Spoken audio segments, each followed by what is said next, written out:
What's up, everybody? It's Alex from Heavy New York, and we got Electric Mob on the phone. We are here with Renan and Ben. Thank you so much for your time today, man. I appreciate it. Hey, thanks for your time, man. Thanks for your time. Yeah, it's so awesome to have you here. I was just listening to your newest album, Discharge. It's absolutely beautiful. Do you guys just want to talk about how the making of this record was, like what the goal was in mind, what were you trying to achieve with it? Actually, it was a kind of we were in kind of desperate to write out the album because we're supposed to release a second EP of Electric Mob, and then we got in touch with Frontiers, and then they wanted a full album like in 7 months, and we had to write it and do all the songs, and this is Discharge. So there was a lot of pressure with making this album, right? Yeah, it was like a lot of pressure. Yeah, we pressured us, because Frontier said that, like, when you guys can do it, and we said like it was about February, and it was like I think October, and they said yeah, you can send us November. I said yeah, okay, but there was a lot of work to do, and Discharges our baby, like our desperation baby. That's awesome. So being that, you had to get it done in a short period of time, was there like a lot of improvising involved, or was there kind of like maybe a preconceived idea of what you wanted Discharge to sound like?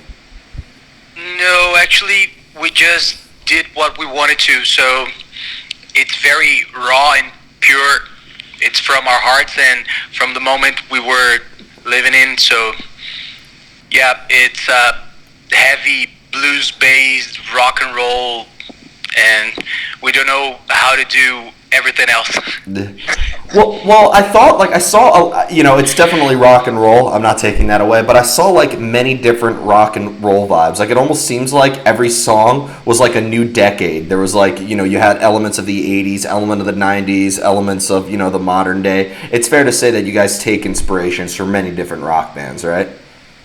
Yeah, I have a lot of different influences, so I'm more to the 70s, and Ben is an 80s guy, and Andre and Yuri are more into the contemporary thing, so we mix it all, and that's Discharge.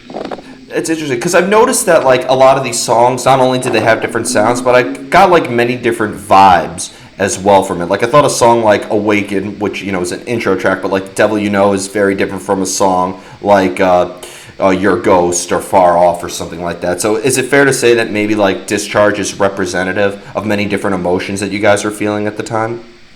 Yeah, totally. Yeah, I think that because like Hannah said, we have different influences, but we all love the same stuff. Like we love rock and roll, and we just put our main influences in this big pot, and like the songs came naturally. We never thought that this song needs to sound like this or this song needs to sound like that. And we in the end we ended up with like really different songs, and we think that we achieved our goal in the recording process was like, yeah, the songs are really different, but we need to sound like the same band.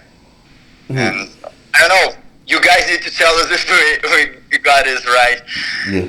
Well, that's funny is because if you make a record where every song like is similar, everybody's going to say that the record's repetitive. But then you make a record where every song sounds different, they say, oh, you have no direction, so you can't win. And I think the most rock and roll thing is just in the end doing what you feel is right. Yeah. Haters gonna hate. So we knew that, and we were kind of afraid of that, but that's who we are. So that's why we came up in those writing process in the desperation mode, and that's the result that came out of those sessions. Yeah. Is there ever a time where lyrics or a subject matter can determine the outcome of the music itself, or lyrics always have to come in last? You need music before lyrics ever come into play? I like to write lyrics after the song is almost done, so I can feel what the song is saying to me. And yeah, I like to do the lyrics after all the process of songwriting. Yeah, and nothing could be more heartbreaking too than having like the best lyrics ever, but then they're always like one syllable over or under the whole arrangement. I'd imagine that's happened, right? Yeah, it happens to all bands, I think.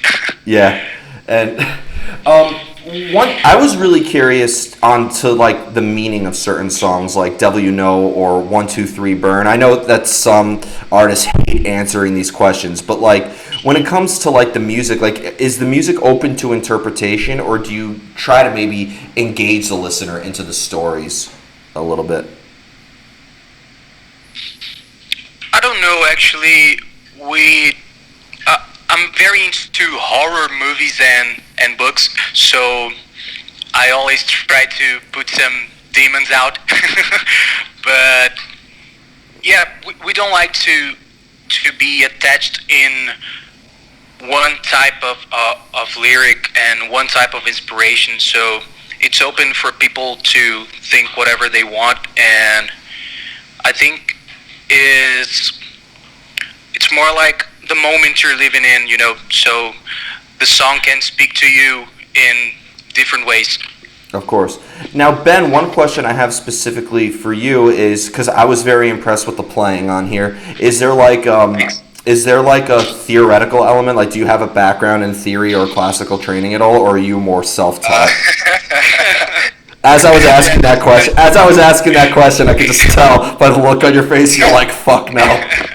Yeah, I'm really, I always say that I'm a guitar player, not a musician. Like, a guitar player, it's like the bottom, and like when you achieve, like, knowledge, you're a musician. And I just do stuff. I really sometimes I have no idea what I'm doing. And our bass player, like, he knows a lot of things. Like, he's a really musician. And he comes to me and say, "Hey, nice, lick, and you're doing this or that," and I say, "Okay, yeah, I think I am." I don't know. I taught myself, and I'm really lazy in the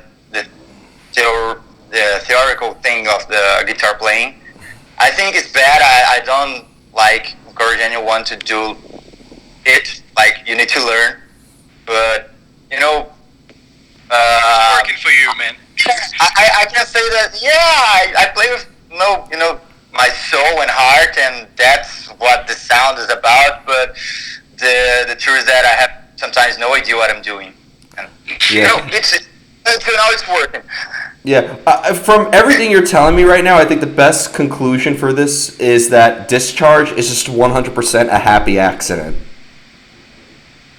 Totally. Yeah, totally. We never thought that, like, yeah, it needs to sound like this. Of course, that we have like some geek, discussion about music during the process of writing.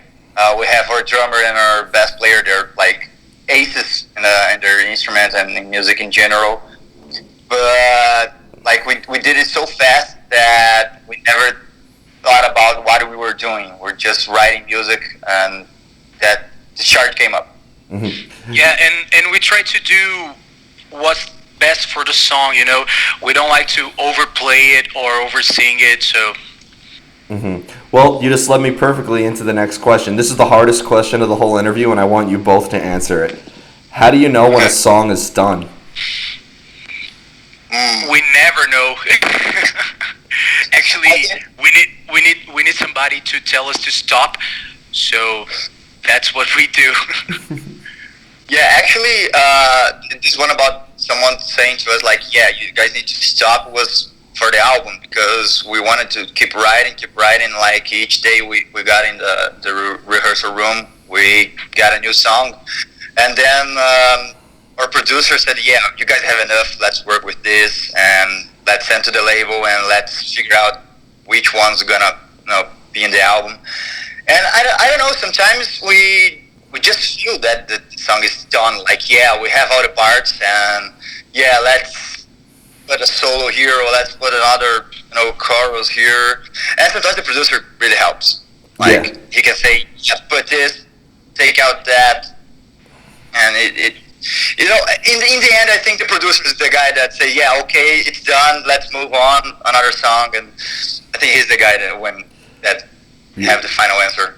I've always said that the producer is either the fifth Beatle, the sixth Beatle, if you're in Slipknot, the 11th Beatle, or God knows what. So, I feel like a producer is almost as much of a member of the band as all of you guys are, right? You're totally right, man. Producer, I think, is our producer specifically is the most important member of the band. So, wow. Yeah, he was really cool to work with him because he knew the band already. He was already our friend, and like he could feel the songs, and like when you were playing like my guitar parts, you're just like thinking as a guitar player, and he's thinking as sometimes a listener or a fan or even the music industry. And sometimes it's easier to listen those things about your song that need to be fixed sometimes from someone that is not in the band, like in the actual writing process. Of course. And that really works well for us with Amadeus, that is the producer from Discharge. Definitely. I have two more questions for you guys. But do you find it easier to come up with ideas when all four of you guys are together as a band? Like, do you find that's the best time to do inspiration, or do you guys come up with ideas better when you're more like alone in isolation in some sort? Well, I think for me it works best when I'm alone. I like to show the band the songs more ready to go, so we can stop thinking in the art form and more on the producing form. So I work better alone, but I don't know about Ben. Yeah, I think well, when you work like in a guitar riff, like I work at home and I just come to the rehearsal and I say, hey, I got this, what do you guys think? And sometimes we just jam and like, hey, this sounds nice, or you even have this guitar part or like the drum part and like it's not really finished and you don't have like, you're not sure that this is it, and like we're working together. And we don't have actually a formula to how to write those things, but in general, we come to the rehearsal with things done, like our homework. Oh, okay. Yeah, and as we grew as a band, we know exactly what. Actually, I know exactly what Ben will do with the song and what Andrea will do and Yuri will do. So we have that chemistry that helps a lot on songwriting. Of course. And the final question I wanted to ask you is, I've interviewed a lot of bands now from Brazil. Like, I've interviewed Angra, I interviewed Sepultura, I've interviewed Christian. So, like, I've heard some people call, like, Brazil almost kind of like the Sweden of South America because of how many great, like, rock and metal bands are down there. For you guys in your region of Brazil, because I know that, Brazil's bigger than some planets, but like in your current region, is there like an active scene that you guys work in, or is the goal to maybe like play outside of Brazil a little bit more in order to get the name out there? Yeah, actually, there's signed 4 bands from our hometown, so we have a lot of bands, a lot of cool bands from different styles, and we have the metal scene, we have the punk and hardcore scene, so we have a lot of great bands and a lot of shitty bands as well, because we are, like you said, bigger than some planets. It's a huge country. Yeah. And I think Renan said it all. Yeah. So before we go, I want to thank you guys so much for your time today. Is there just anything else? Obviously, thanks to a certain virus that shall not be named. But I'd imagine that after all this is over, we'll be seeing you guys on the road quite a bit, right? Can you maybe bring Electric Mob to the States one day? Is that a possibility? I would hope so. Yeah, So- we're dying for kicking some masses all over the U.S. Please do. Please do. Thanks, Thank you, man. Yeah. Yeah. And that's the goal, like touring in the United States and Europe after all this craziness, and that's the main goal, man. Yeah, of course.